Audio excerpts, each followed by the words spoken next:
네, 우리 많은 청소년 여러분 반갑습니다.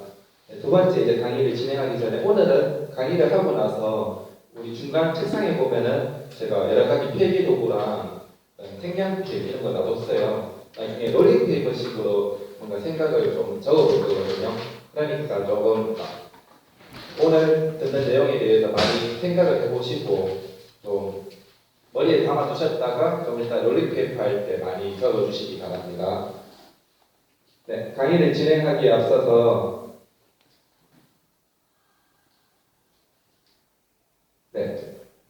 잠시 이게 말을 안 들었네요.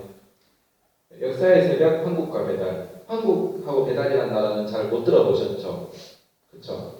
대한사람 동아리에서 들어볼 수 있는 이 나라 이름입니다. 그래서 오늘은 한국과 배달에 대해서 같이 알아보도록 하겠습니다.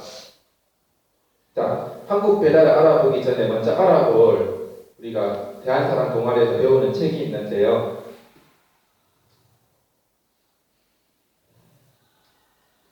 이게 바로 환단곡이라는 책입니다. 환단곡이라는 책에 대해서 잘 모르시죠?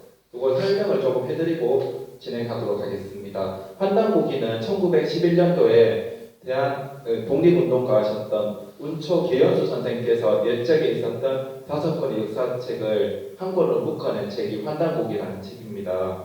그래서 제일 먼저 나온 책이 삼성기상이라고 삼성기상을 만드신 분이 신라시대 때 고승이라고 불리는 원동중 선생님께서 그런 앙함노 네, 잘못 얘기했습니다. 신라의 고승이라고 불리는 앙함노라는 분이 그런 삼성기의 상을 만들었고, 그리고 고려의 원동중이 지은 삼성기하, 그리고 고려 시대 때 행촌 이황 선생 들어봤죠? 행촌 이황 선생께서 만드신 게 단군색이거든요. 단군색이. 그리고 행촌 이황 선생의 친구였고 충신이었던 범장이라고 불리는 선생이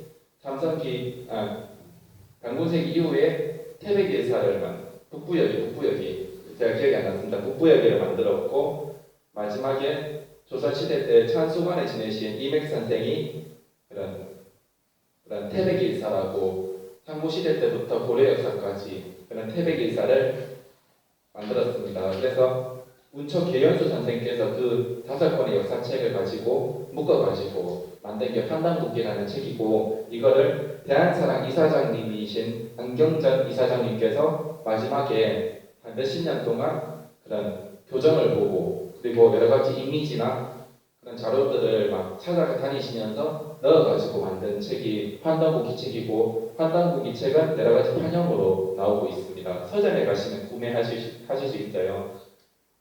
네, 3월에 우리가 극장가를 뒤흔든 영화가 있었죠. 뭐죠? 2개 있었는데 우리 시민들이 막 예매하면서 이 영화들이 떴잖아요. 어느 정도. 어떤 영화가 있을까? 귀향. 어떤 또 한 영화가 있어요. 같은 모티브로 해서. 공주. 이거에 대해서 같이 한번 영상을 시청해 볼게요.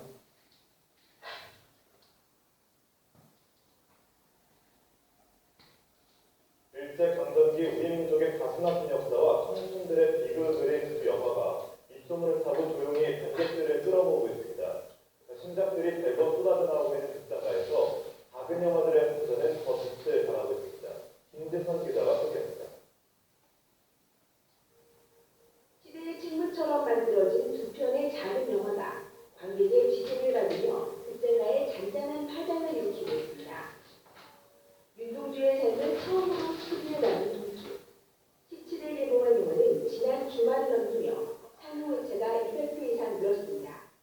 71주기를 맞은 올해 윤동주의 삶과 시에 대한 관심이 눈에 띄게 늘었고, 이 여파로 새벽 심야 상영에도 압도적인 자석 점유율을 보였기 때문입니다. 극장에서 나와서 회차를 지금 늘려가고 있는 분위기가 되고 있어요. 그래서 이거는 작품에 대한 리뷰도 크게 한몫을 한 것 같고요. SNS에 올라온 바이러스나 이런 수치들이 다른 큰 대작들에 비해서 저희가 딸리지가 않아요. 일본군 위안부 피해자 할머니의 이야기를 담은 비행으로 개봉을 앞두고 반가운 소식이 들려옵니다. 흑인들 시민들의 자발적이고 적극적인 관람적인 노력에 실제 실시간 예매율 1위를 지키는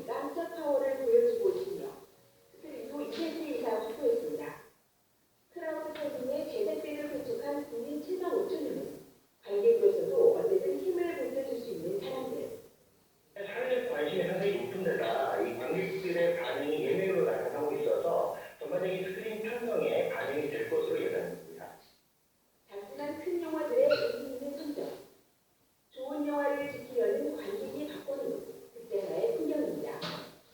연합뉴스 TV 김수선입니다.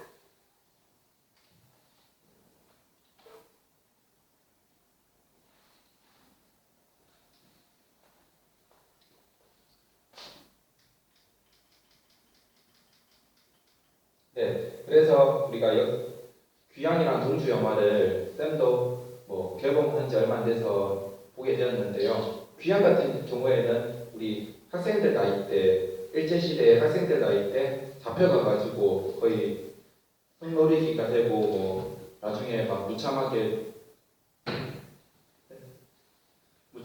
죽게 되는 그런 영화들이 나왔잖아요. 그래서 여자 입장에서 쓴 영화가 귀향이라고 보면은 남자 입장에서 쓴 영화는 동주죠. 동주가 윤동주의 삶을 그린 건데 윤동주의 시를 다 배우시죠. 국어 시간에 거기 그때 보면은 별에는 밤도 있고 하늘과 바람과 별과 시. 그러니까 그때 나온 영화들을 그 시를 보면은 그 시기에 암울했던 그런 시기를 재조명해주는 그런 시들이라고 할 수 있어요. 그래서 동주라는 영화에 보면은 남자애들 같은 경우에는 우리 친구들 나이 때 막 끌려가가지고 막 징병, 그러니까 총알바지가 되기도 하고, 그리고 그 시기에 보면은 창씨개명이라고 이름을 바꿔요. 이름을 바꾸고 윤동주도 솔직히 나중에 이름을 바꾸게 돼요. 어쩔 수 없이. 그리고 창씨개명과 그런 강제징병, 그리고 위안부, 그리고 조선어 금지, 우리 한국말을 못 쓰게 하는 그런 문화 통치를 하게 되죠. 그래서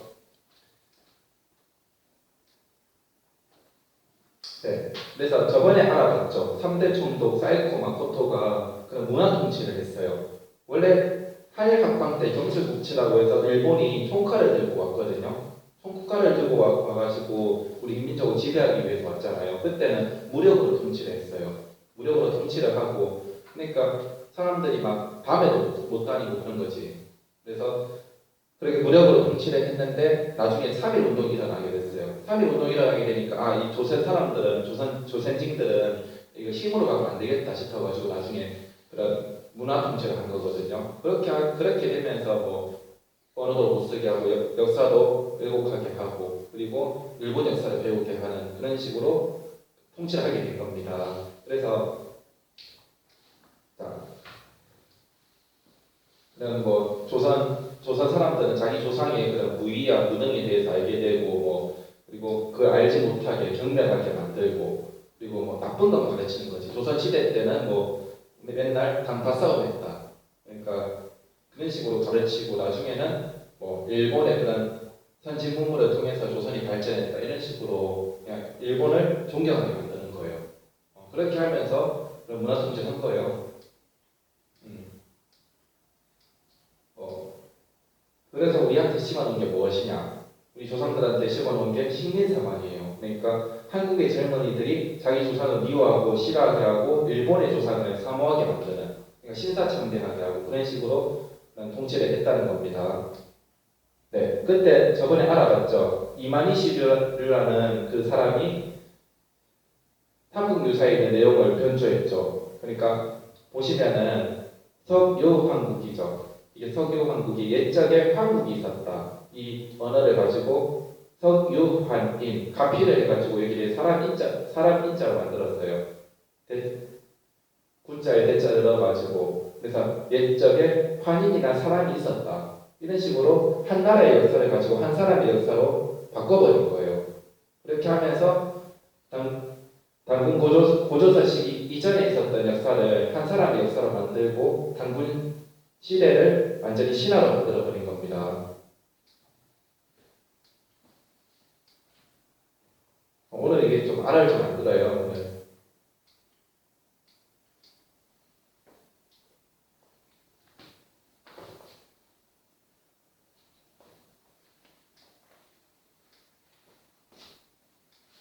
자, 그래서 우리나라는 어떤 상황이냐? 위로 보면은 중국의 동북 공정에 의해서 몸살을 겪고 있고, 남쪽으로 보면은 일본의 임나 일본 부설, 일본이 나중에 가야 지방과 신라를 지배했다 이런 식으로 막말을 하고 있다는 거예요. 이런 식으로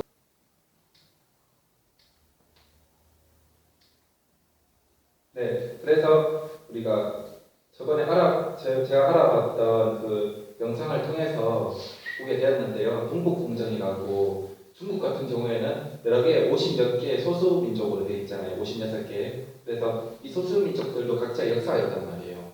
그렇죠? 이 역사를 왜곡을 해야 되는 거죠. 안 그러면 통제가 안 되는 거예요. 그래서 왜곡을 하면서 알아보니까 자기 역사보다 더 오래된 역사가 저기 요하 지방에 있었다는 거예요. 요하가 요동이라는 요서 지방에서 흐르는 강이거든요. 요하거든요. 그쪽에 그런 문명이 발견이 된 거죠. 그래서 이거를 가지고 왜곡을 해야겠다 싶어가지고 요하 문명도 우리 거다 이런 식으로 왜곡을 하고 있는 겁니다. 네, 그래서 이 요하에 대해서 요하 문명에 대해서 오늘은 같이 한번 알아보도록 하겠습니다. 그래서 중국과 일본에 의해서 우리나라 역사는 이렇게 알집이 돼 있어요. 압축이 돼 있어요. 조금 귀엽죠. 그래서 쌤이 요 파일을 찾아가지고 했는데 오늘은 우리 역사의 압축을 해제하도록 하겠습니다. 네. 알집이 좋은가 봐요. 안 넘어가는 거 보니까. 네. 사람들은 뭐 살아가고 있습니다. 막 지나가고 있고 막 우리 학생들도 등교 시간이 되면 8시 10분, 7시 50분 이래 되면 등교해야 되잖아요. 그렇죠? 등교하고 막 생활하고 이런 것도 하나의 역사라고 볼 수 있겠죠? 그래서 역사라는 것은 사람들의 이야기다. 네, 사람들은 어디에서 왔는가? 이 세계는 어떻게 생겨났는가? 나는 어디로 가야 되는가? 미래에 어떻게 될 것인가? 이거를 알려면 역사를 알아야 된다. 모든 것의 해답은 answer. 해답은 역사에 있다고 볼 수 있습니다. 그래서 약간 고대로부터 우리가 별자리가 생길 때부터 한번 재미삼아 한번 내용을 진행하도록 할게요. 약 137억 년 전에 펑 하면서 폭발하면서 한 점에서 우주가 생성이 됐어요. 이게 뭐예요? 네, 빅뱅이라고 해서 별자리가 생성이 되고 우주가 생성이 되었죠. 그리고 약 1억 년 후에 우리 은하가 탄생이 됐어요. 우리 은하가 탄생이 되고 은하의 밑자리, 제일 끝자리에 50억 년 전에 지금으로부터 50억 년 전에 지금의 태양계가 생성이 되었죠. 태양계, 수금지하고 옥토천해명 있는 태양계가 생성이 되었고 거기서 5억 년이 지난 후에 45억 년 전에는 불덩어리 같은 지구가 형성이 됐어요. 처음엔 불덩어리였죠. 불덩어리였는데 나중에 식으면서 사람이 살 수 있고 생물이 살 수 있는 그런 별로 바뀌게 된 거예요. 그래서 이 지구는 끊임없이 생명을 낳고 기르는 그런 어머니 같은 역할을 하는 별이라고 할 수 있겠죠. 그래서 지구가 형성이 되고 계속 모든 인류도 그렇고 만물도 형성이 돼가지고 살아가고 있습니다. 그래서 사람이란 존재도 한 400만 년 전에 생겨났다고 해요. 400만 년 전에 생겨났고 최초의 인류가 뭐였죠? 우리 종을 얘기하면 지금은 호모 사피엔스 종이잖아요. 그렇죠? 처음에는 오스트랄로피테쿠스 그런 식으로 얘기를 하죠. 발에 좀 원숭이 같이 생긴 애 있으면 오스트랄로피테쿠스라고 놀렸거든. 나도 학교 다닐 때. 그런 친구들 막 놀리잖아요. 오스트랄로피테쿠스라고. 근데 이게 진화를 계속 거듭하면서 나중에 호모 사피엔스 이런 식으로 얘기를 하는 거지. 우리나라 말로 하면은 슬기슬기 사람 이런 식으로. 그래서 진화론을 사람이 이렇게 진화했다 이렇게 얘기를 하기도 하고 좀 웃긴 진화론도 있어요. 그러니까 사람이 진화를 했는데 나중에 돼지가 돼가는 그런 퇴색하는 그런 진화론도 있고 그리고 사람이 원숭이에서부터 계속 진화를 했는데 나중에는 컴퓨터나 디지털 문명이 발전하면서 오히려 원숭이처럼 같이 이렇게 하고 그렇게 몸이 이렇게 변했다 이런 진화론을 제시하는 사람도 있고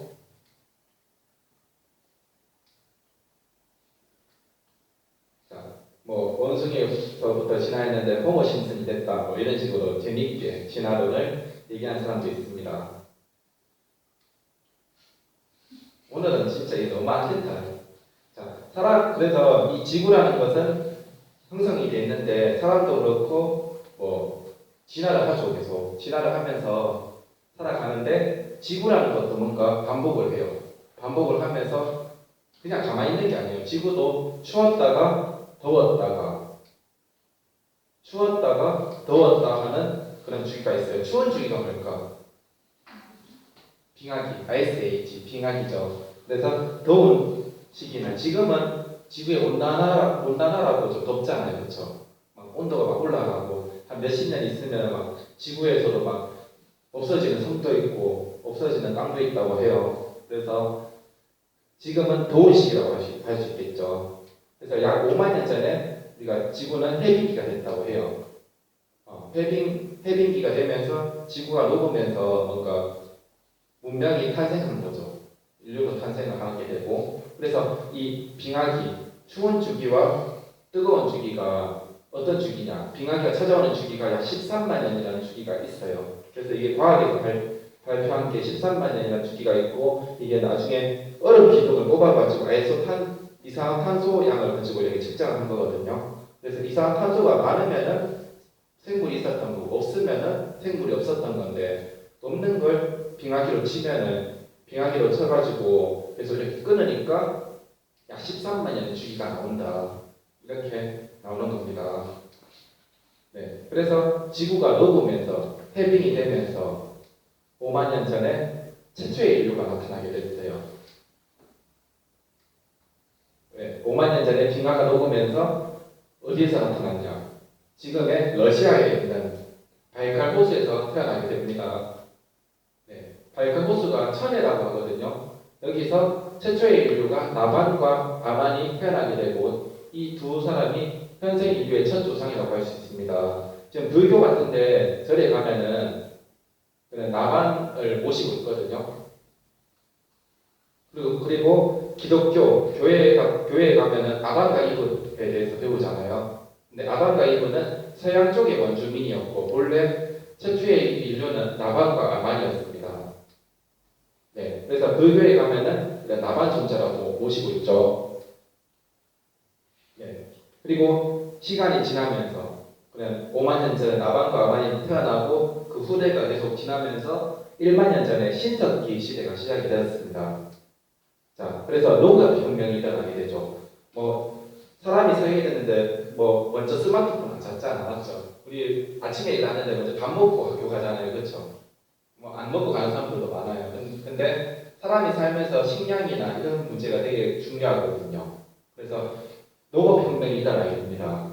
그래서 정착하게 되고 뭔가 기구를 만들게 되고 칼을 만들게 되고 물고기 잡으려면 또 있어야 되잖아. 일체라도 있어야 되잖아. 그런 식으로 만들게 됩니다. 그래서 뭔가 정착을 하게 되는 거지. 정착을 하면서 집도 만들고 그렇게 하면서 그런 시기를 보내게 됩니다. 그래서 혁명이 시작되게 되는데 이때부터 황국이라는 나라가 형성이 돼요.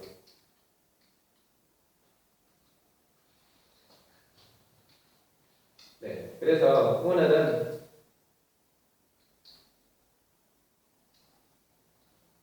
아까도 얘기했지만은 드러나 있는 역사를 우리가 배웠지만 이제는 보이지 않는 그런 뿌리 역사에 대해서 배우도록 하겠습니다. 오늘은 진짜 너무 싫대요. 넘겨드릴까요? 아니 괜찮아요. 그래서 동영상을 하나 시청을 할게요. 고대사 신화가 아닌 역사다.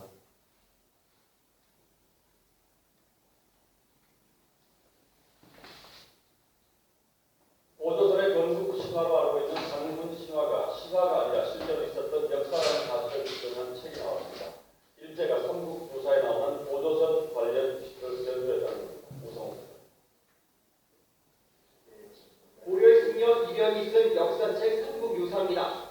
현재 출간된 대부분은 단신의 아버지인 환웅이, 환인의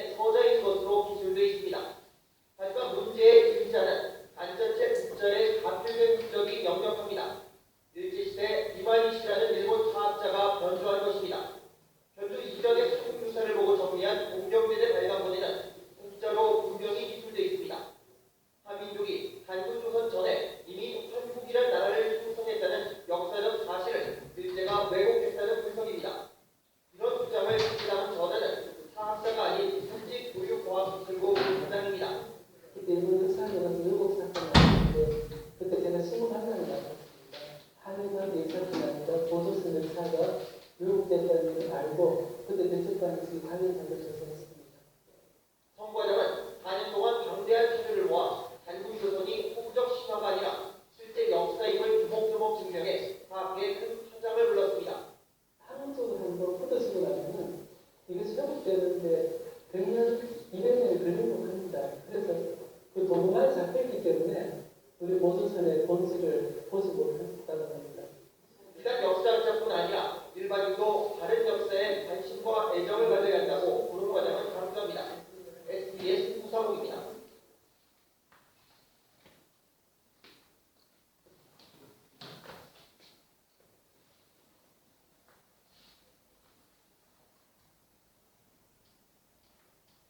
네, 그래서 9212년 전에, 제가 11년 전에, 10년이라 적어놨는데 11년 전에 정확하게 황국이라는 나라가 처음 형성이 되었습니다.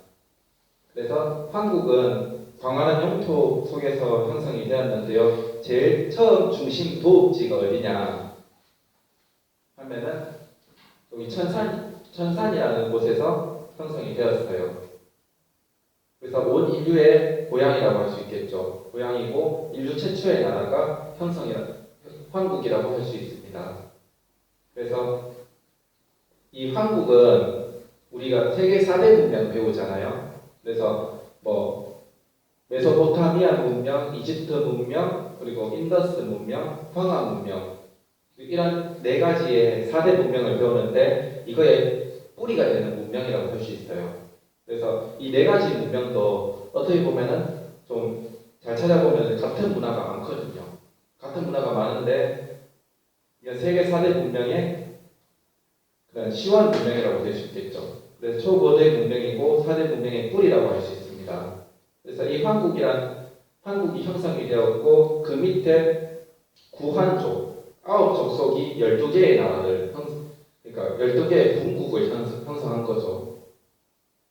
그래서 우리가 구한족이었고 이때 사람들을 나도 환, 너도 환, 다 환이다. 서로를 환이라고 했어요. 그리고 환이라고 하고 이 환을 통치하는 다스리는 사람을 환에다가 어질인자를 붙여서 환인이라고 했습니다. 네. 그래서 9족속에서부터 시작을 했죠. 그래서 반지의 제왕에 봐도 인류는 9사람부터 9족속에서부터 시작이 되었다. 그래서 9명이 나오거든요. 그래서 9명이 나오면서 반지의 제왕이 시작을 하는데 그 내용과 일맥상통한다고 볼 수 있어요.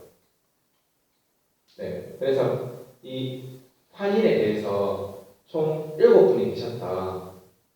그래서 처음 안파견 환인부터 지위리 환인까지 3301년 동안 7분의 환인이 통치를 했다고 합니다. 그래서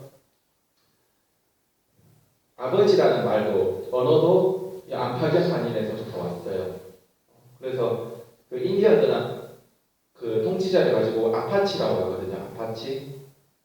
아파치라고 하는데 여기서 아버지라는 언어가 나왔고 그래서 3301년 동안 7분의 환인이 통치를 했고 근데 3301에다가 7을 나누면 400년 나오잖아. 그렇죠? 400년 넘게 나오는데 어떻게 사람이 400년 넘게 살 수 있어요? 이렇게 볼 수가 있어요.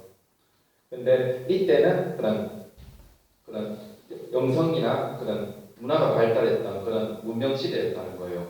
그러니까 지금의 디지털 문명이 아니라 그 영성의 그런 문화 시대였는데 그 장자라는 중국의 장자가 고대 흑서관인 시절에 대해서 기술을 해놨거든요. 그때는 백성들이 편안하게 살면서 다스림을 몰랐고 여행을 같이만 가야 할 곳을 몰랐다. 그래서 백성들이 할 수 있는 것이란 이것뿐이었다. 그래서 이렇게 행복하게 살았다고 기술을 하고 있습니다. 근데 우리 조선 시기에 와가지고 태종 때부터 예종, 세조, 성종 때까지 몇 나라의 비위를 거스리는 그 고기를 없애라, 옛날치를 없애라 하게 되면서 그런 책을 많이 없애게 되는 겁니다. 그래서 거기에 없어진 책 중에 조례기라는 책이 있는데 거기에 보면은 그때는 사람들 모두 환이라 부르고 무리를 다스리는 사람을 인이라 불렀다. 그래서 뭐 그때는 뭐 법규와 명령이 없었으나 스스로가 화평했다. 그리고 뭐 나쁜 일을 저지르는 사람이 없었다. 이런 식으로 살기가 정말 좋았다고 서술하고 있습니다.